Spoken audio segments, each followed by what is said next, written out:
Bună ziua, dragii mei! Bine ați venit, bine ați revenit! Eu sunt Meme și vă amintesc cât de minunați sunteți. Fac astăzi citirea pentru săptămâna ce urmează, să vedem ce mesaje frumoase ne mai vin în cale.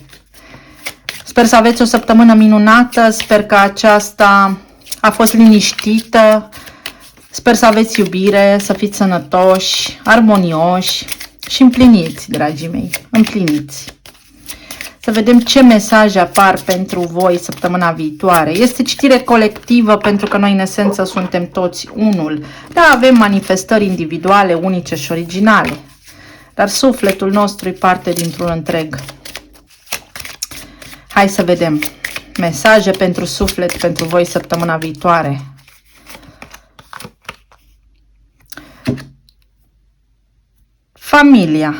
Familia.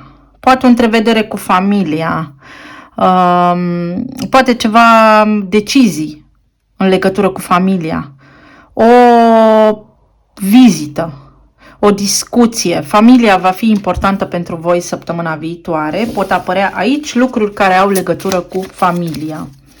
Să vedem mai departe. O schimbare la nivel de familie. O schimbare. Avem 21 numărul și dată și ora 9, foarte important aici, foarte predominantă. Aici am pe cineva, o energie masculină, care văd că are niște bagaje, pleacă într-o călătorie, cineva din familia voastră se pregătește de o călătorie. Sau poate cineva din familia voastră are ceva provocări cu mașina, cu automobilul. Există posibilitatea asta, cel puțin atâta timp cât mai stă Marte în Gemeni, că face haos la nivel de transport și nu numai, și de comunicare. Cifra 9 mai înseamnă și o închidere de ciclu.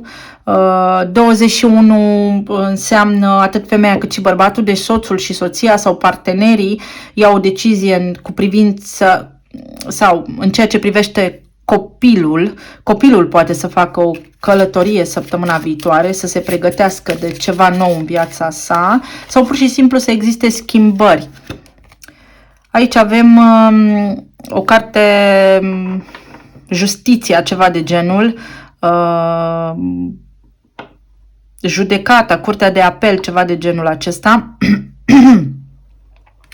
Să existe un proces pentru care așteptați un răspuns sau există niște schimbări la nivel de status de familie, poate pentru unii dintre voi un divorț care în sfârșit se finalizează sau se împart niște bunuri din familie, o succesiune, chestii de genul acesta și o călătorie.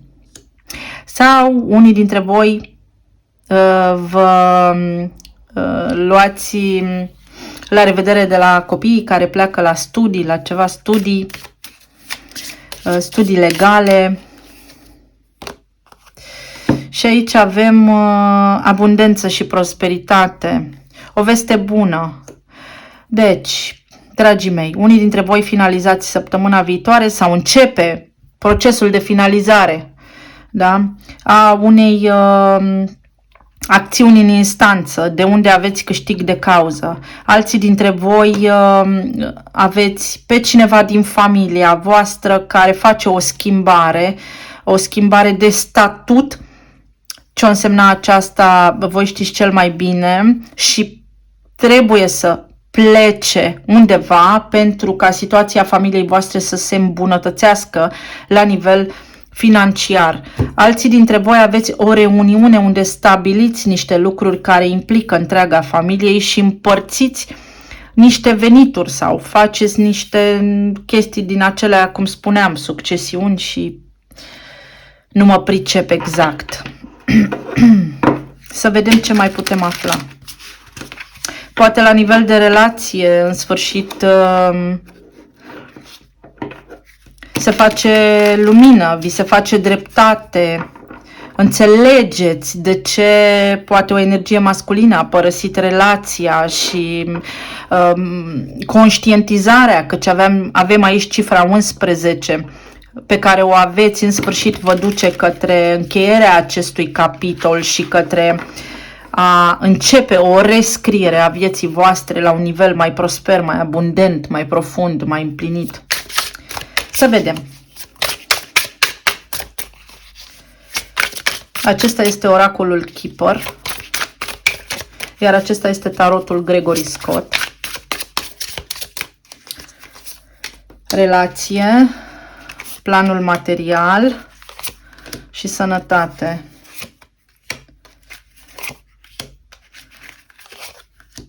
Mă uit acum intuitiv cum le-am așezat. Imediat vă spun. Uite așa, din avion vă spun, la nivel de relație se petrece o schimbare la nivel de familie, aici pe partea de plan material aveți un câștig de cauză, vi se face dreptate, iar aici pe partea de sănătate vă simțiți dintr-o dată împliniți, abundenți, sănătoși, mai bogați ca oricând. Să vedem despre ce e vorba. La nivel de relație, un început nou. Iată că se manifestă și aici. 8 de monede care spune lucrez la un nou început și cavalerul de spade. Ies dintr-un conflict care m-a dezavantajat cumplit, mi se face dreptate. O schimbare se produce în viața voastră aici la nivel de relație pentru unii dintre voi care duce clar către un nou început, în care va trebui să aveți încredere, în care va trebui să vă puneți toată încrederea, în care va trebui să vă puneți toată iubirea și să fiți determinați și hotărâți să munciți la viața voastră sentimentală, să munciți, să depuneți efort pentru ca viața voastră sentimentală să fie bună, să căpătați o cunoaștere, să căpătați o înțelegere, să vă luminați mintea puțin pentru a ieși din această povară, pentru că unii dintre voi ați traversat o perioadă de timp în care lucrurile au fost ca o povară. Pentru cei singuri, cumva prin intermediul familiei puteți ajunge să cunoașteți pe cineva cu care să porniți și să începeți un nou drum, cu care să întemeiați o familie. Iar pentru cei care sunteți într-o relație stabilă, atunci cu siguranță se întâmplă ceva, niște schimbări aici la nivel de familie, niște schimbări pe care să le discutați, pe care să nu le agreați ambii parteneri în egală măsură, să fie ceva provocări, dar pe care să ajungeți totuși să le soluționați împreună.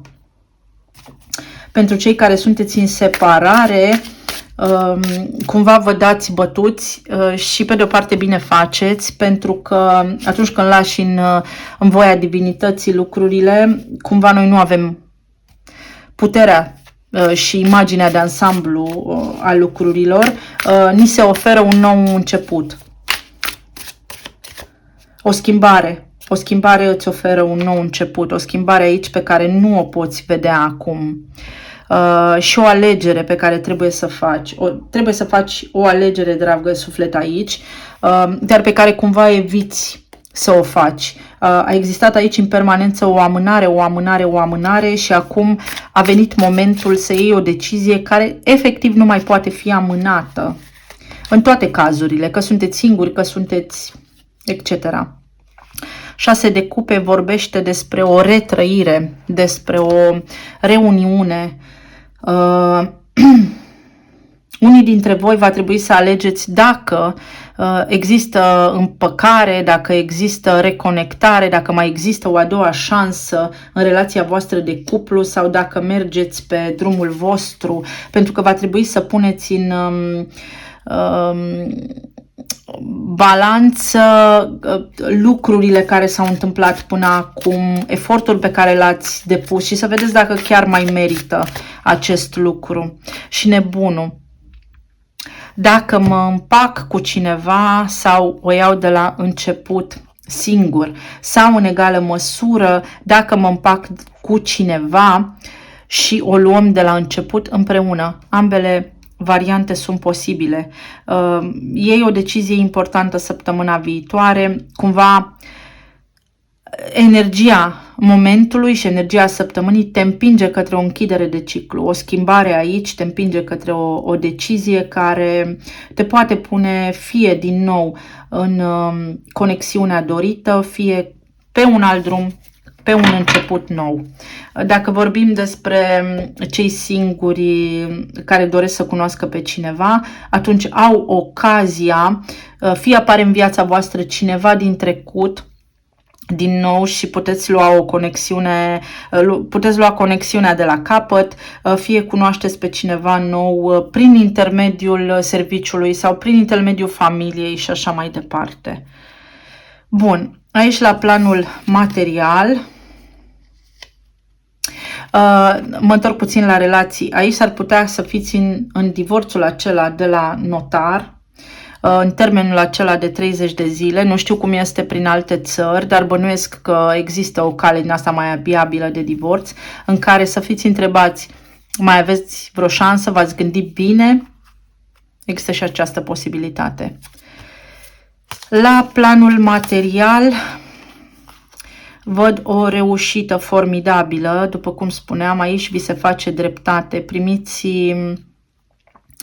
un bonus sau munca voastră este răsplătită pe deplin. Ați depus foarte mult efort să ajungeți unde sunteți și să vă simțiți bine în pielea voastră. Unii dintre voi primiți o mărire sau este timpul potrivit să cereți o mărire. Cereți că vi se dă. Este clar o săptămână abundentă aici. Vedeți că avem și abundența aici. Unii dintre voi munciți, finalizați un proiect la care ați lucrat foarte mult timp, îl încheiați, în sfârșit părăsiți această perioadă cu laude, cu apreciere. Unii dintre voi s-ar putea să vă schimbați mașina, să vă luați o mașină mai mare. Interesant. Sau să o vindeți pe cea veche și să luați alta. Iar alții dintre voi puteți să vă schimbați casa în care trăiți. Să vă luați o casă mai pe gustul vostru, mai mare, sau să vă mutați cu chirie în altă parte unde să vă simțiți mai bine, unde să vă simțiți ca acasă, chiar dacă nu este casa voastră. Aici avem diavolul, o nevoie de a controla un atașament. Ați fost atașați de un rezultat pentru că rezultatul acela era meritul vostru cuvenit. Detașați-vă un pic de rezultat și de așteptări, pentru că vine pentru voi acolo exact ceea ce meritați și rodul muncii voastre se manifestă. Regele de monede. Veți primi recunoștință, să știți. Este aici o energie de leu și de capricorn și ambele semne cumva impun așa respect.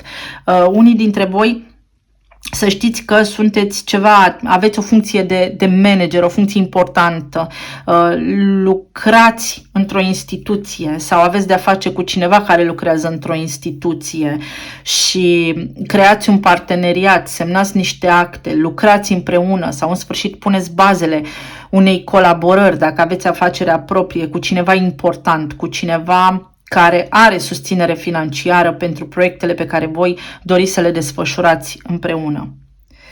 Iar aici, la partea emoțională, avem asul de bâte, regina de spade și regina de cupe. În sfârșit veți respira ușurați. Regina de spade este cumva conectată cu sinele, dar dintr-o dată așa, din energia reginei de spade, care este mai rece, veți simți o nevoie puternică să ieșiți din carapace, să arătați lumii cine sunteți, veți radia forță și pasiune și emoție. Avem aici două frecvențe diferite, pe cea a reginei de cupe și pe cea a reginei de spade. Sunt diametral opuse și nu este o energie compatibilă, dar legătura dintre aceste două frecvențe este cea a focului, o determinare, o acțiune pe care voi o veți întreprinde, care are legătură cu sufletul vostru săptămâna viitoare, dezgheață situația și o schimbă din ceva ce părea că nu este în favoarea voastră în ceva ce veți îndrăgi pe loc să faceți. Vă va face extraordinar de mare plăcere. Pentru alții dintre voi s-ar putea să fiți artiști, să fie avut ceva provocări cu vocea, cu corzile vocale.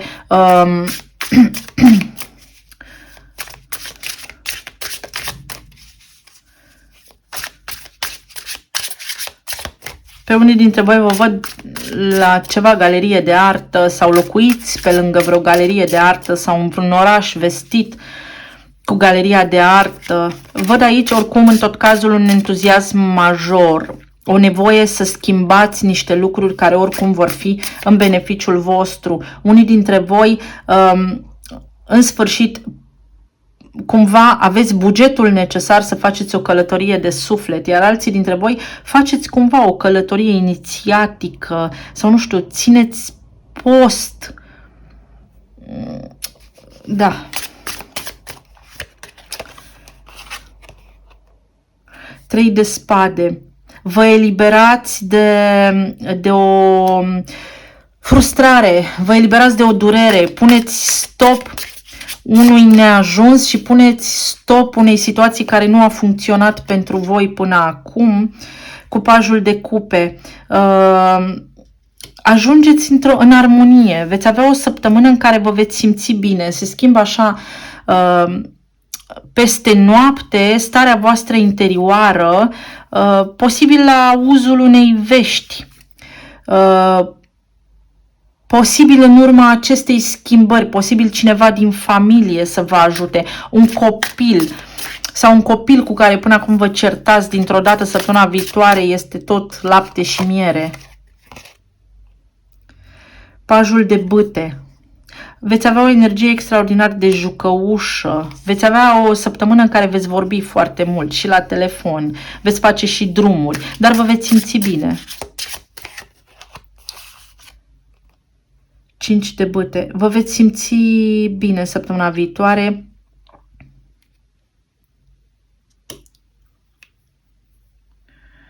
Foarte interesant aici.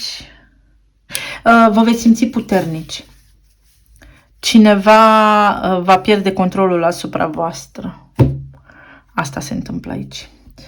Mai iau o carte oracol sau mai multe, văd cum simt. Uite că a ieșit singură. Co-create, care înseamnă stabilitatea mea, ceva ce mi-am dorit în sfârșit, ia naștere. Pun bazele unor lucruri foarte stabile în viața mea, pe toate planurile.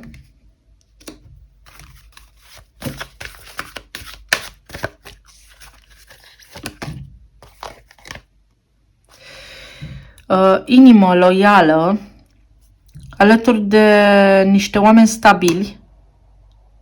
3 și 5, copii, văd ceva legat de o energie tânără care face o schimbare. Dacă aveți un partener mai tânăr, acesta dorește o schimbare, dar o schimbare care pe termen lung va fi foarte benefică pentru amândoi. Poate acum nu pare, dar va fi mai benefică schimbarea aceasta. Alții dintre voi aflați niște vești despre ceva nebănuit. Dar una peste alta este o săptămână corectă pentru voi. Este o săptămână cu reușită, să știți. Cu reușită. Este o săptămână în care, după cum spuneam, vi se face dreptate. O săptămână în care dreptatea este de partea voastră. Și mai au aici câteva cărți. Mereu zic să scurtez filmările astea. Nu-mi vine, că tot îmi vine să spun lucruri. 9 de cupe. Este o săptămână cu reușite. Este o săptămână în care lucrurile ies așa cum îți dorești. Punct. Ies așa cum îți dorești. Adică se aranjează așa cum e cel mai bine să se aranjeze. Hai să zic întâi semnele astrologice. La relație avem o influență foarte puternică de Pești, Scorpion, Balanță, Gemeni, Fecioară și din nou Pești. La partea de plan material, Capricorn, Leu, Taur, Taur foarte puternic și Săgetător. Iar la partea de sănătate sau plan emoțional, Balanța, Gemenii, Peștii, toate semnele de foc, Peștii foarte puternic, Berbecul și Săgetătorul.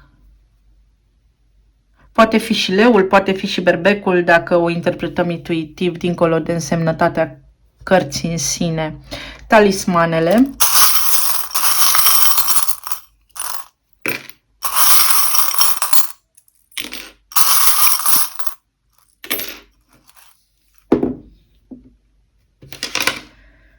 Bun, la relație avem inițiala D și U.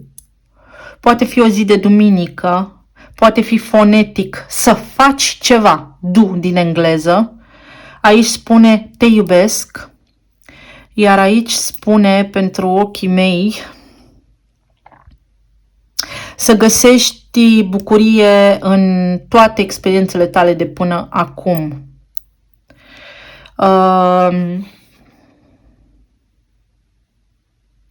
Aici poate însemna da, te iubesc. Da, te iubesc. Vă puteți întoarce la ce am spus aici de relație și fie există împăcare, da, te iubesc, această persoană, da, te iubește și o puteți lua de la început, fie cunoașteți pe cineva nou care, da, vă iubește, fie partenerul, da, vă iubește și vă este alături, chiar dacă există mici neînțelegeri. Sunt parte din viață. Aici la partea financiară, eu te-am luat câte 4, așa, pur și simplu, stabilitate. Este o situație stabilă care a mers destul de greu până acum, care a trebuit acceptat așa cum este și se produce o schimbare care duce către stabilitate. Deci, acest ochi pe rezultat pe care l-ați avut aici cu diavolul, în sfârșit dă roade, dar gata, trebuie terminată cu energia aceasta în care doresc să controlez lucrurile, pentru că am obținut rezultatul dorit. De acum înainte mă port ca leul, adică am lucrurile sub control, am un întreg regat de condus, trebuie să fiu atent la toate lucrurile, nu doar la rezultatul meu, la propria mea voință. Și o schimbare, cifra 5, ora 5. Ca date avem 5, 9, 23, 10, 11, 21, 19, 30. La partea de sănătate avem așa, nu te da bătut, avem frumusețe în iubire, o reușită aici. Aveți parte de o reușită, începeți ceva care pe termen lung arde, cauterizează, vindecă. Începeți o terapie, posibil unii dintre voi, care s-ar putea să fie de lungă durată, dar să aveți nevoie să fiți consecvenți și perseverenți în tratamentul acesta, pentru că este ceva foarte curabil, care vă oferă un rezultat foarte bun. Cu bufnița aici este protecție, este realizare foarte mare și cu păunul. Nu se vede acum, dar va fi dezvăluit rezultatul mai târziu. Trebuie doar să credeți și să nu vă dați bătuți.